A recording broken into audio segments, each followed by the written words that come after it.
रामगंज सुभाष चौक और ये तीसरी चौपड़ का जो बेल्ट है, यहाँ आज़ादी के बाद 70 सालों में पूरा रिकॉर्ड अगर आपके सामने रखें, क्योंकि कुछ पत्रकार नए हैं और कुछ पुराने भी हैं, ये 27वां दंगा है। पूरी डिटेल जानकारी लेकर के मैंने अधिकृत रूप से मैं बोल रहा हूँ। और 27वां दंगा है तो जयपुर में, जो शांत जयपुर है, जो बहुत सुव्यवस्थित और सौम्यता का शहर है, यहाँ और भी जातियाँ रहती हैं, जिन जातियों के बारे में कहा जाता है कि वो भी बड़ी अक्खड़ और उजड़ हैं और स्वार्थपूर्ण वातावरण से रहते हैं, परंतु इसी बेल्ट में दंगा क्यों होता है?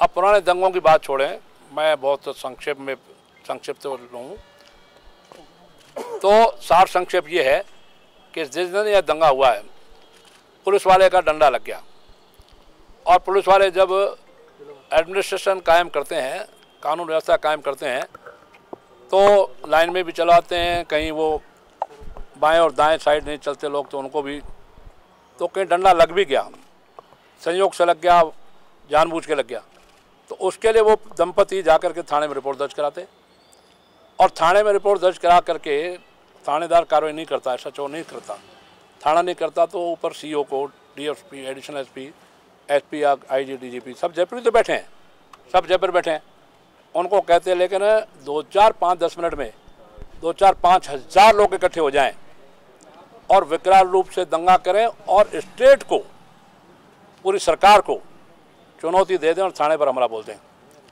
उसमें सिपाही घायल हुए, SHO को भी चोटें आई है और इतना ही नहीं है तो दंगा करते करते आगजनी हो गई, तोड़फोड़ हो गई और वो तोड़फोड़ में पावर हाउस को जला दिया, गाड़ियाँ जला दी।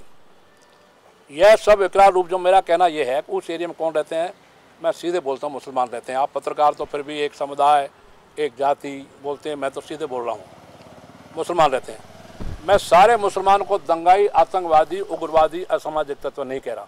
आप मेरा हाथ मत पकड़ो, मुझे जो कहना दो, डोंट टच मी। मैं सारे मुसलमानों को दंगाई, आतंकवादी, अराजकवादी, असामाजिक तत्व नहीं कह रहा, लेकिन उनमें छुपी हुई कुछ लोगों की जो फितरत है, उस फितरत के कारण ये दंगे होते हैं। इसलिए बहुत अधिक रूप से बोल रहा हूँ, सारे मुसलमान अपराधी नहीं हैं, लेकिन जो फितरत के लोग हैं उनके बारे में इंटेलिजेंस क्या कर रहा हमारी सरकार का इंटेलिजेंस, हमारा खुफिया, हमारा शेर विभाग, उनको आगे ध्यान रखना चाहिए। मेरा इतना ही कहना काफ़ी है। अपनी सरकार है तो भी मैं सीधे कहता हूँ, दूसरे की सरकार है तो भी मैं सीधे कहा करता हूँ। तो खुफिया विभाग ने, CID ने, इंटेलिजेंस ने, हर थाने में होता है और आसपास होता है, SP का अलग होता है, सेंटर का अलग होता है, इसका पूरी जानकारी रखना और फितरती लोगों के खिलाफ कार्रवाई होना।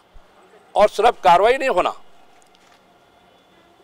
High court Punjab, high court Chandigarh में हरियाणा, दोनों ने प्रतिज्ञा लिया।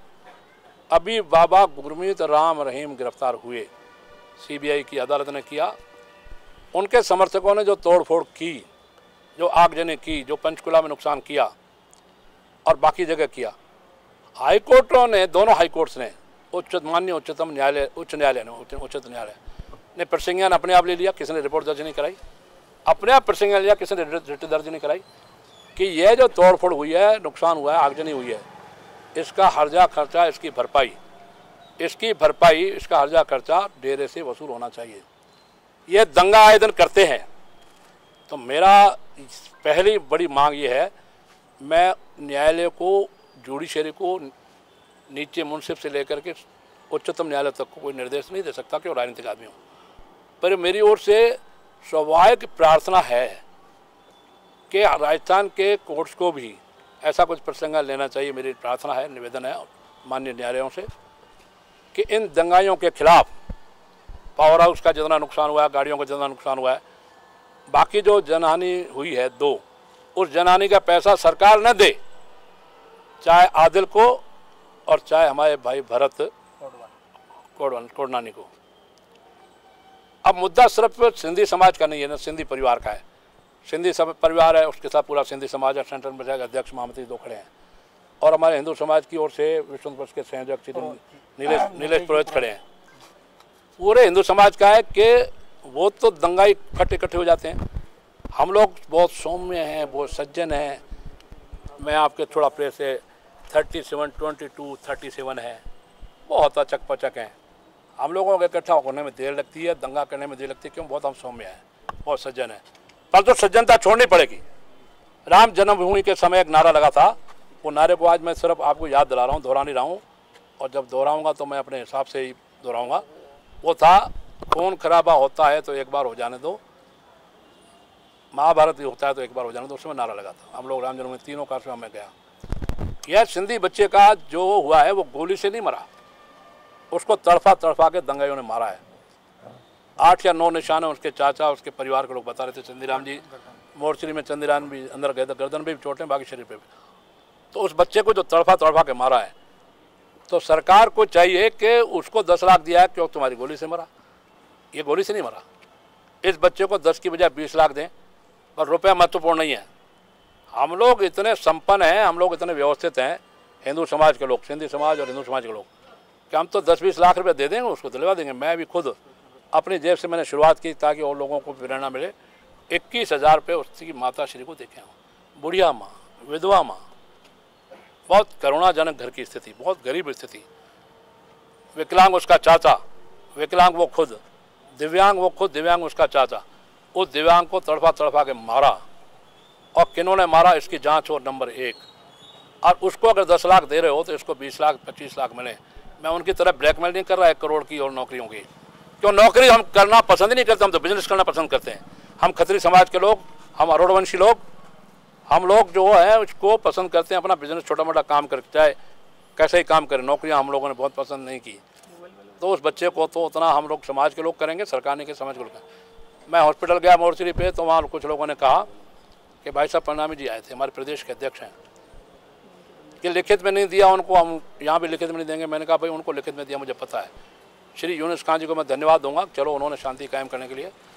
और मैं सरकार से ये भी डिमांड करता हूँ कि आपने अल्पसंख्यक मोर्चे सहित पता नहीं कितने 8 लोगों को, यूनुस खान जी कैबिनेट मंत्री साहब 7 लोगों को आपने राज्य मंत्री का दर्जा, पहले लाल बत्ती, वो लाल बत्ती हट गई माननीय मोदी जी की कृपा से, उनके आदेश से।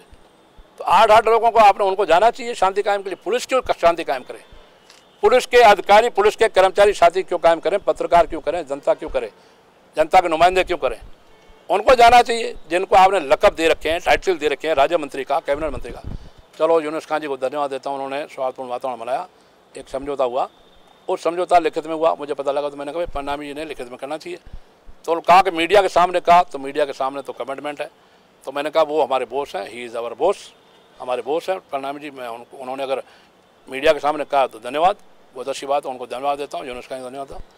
और यह दंगा फिर न हो, इसलिए प्रतिज्ञा लेना चाहिए कि ये हर्जा खर्चा, ये नुकसान की भरपाई, यह मुसाफिर खाना जो उनका है, या मुस्लिम फोरम जो धरने पे बैठने जा रहा था, जो नाटक कर रहा था 1 करोड़ दो और नौकरी दो और ऐसा करो वैसा करो, मरने के बाद ब्लैकमेल करना, लाश पे राजनीति करना, ये उनको आता है, हमको नहीं आता। इसलिए वो सरकार नहीं भी करेगी, भाई साहब प्रणामी जी नहीं भी करेंगे, पार्टी के हिसाब से, पार्टी की ओर से वो करेंगे, सरकार के हिसाब से करेंगे। नहीं तो हम समाज के लोग मिलकर के, हिंदू समाज के लोग ही सिंधी समाज को मिलकर के 10 लाख 15 लाख दे देंगे।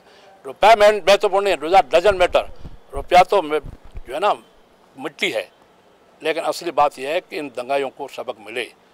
हाई कोर्ट या नीचे की कोर्ट या ऊपर कोर्ट ऐसा प्रश्नकाल मेरा निवेदन है, मेरी प्रार्थना है कि वो जो नुकसान हुआ है उसकी भरपाई, उसका हर्जा खर्चा, उसका नुकसान की भरपाई उन दंगाइयों के मुसाफिर खाने में जहाँ मीटिंग करते हैं उनके एसोसिएशन से या उस मुस्लिम फोरम से, उसकी भरपाई होनी चाहिए।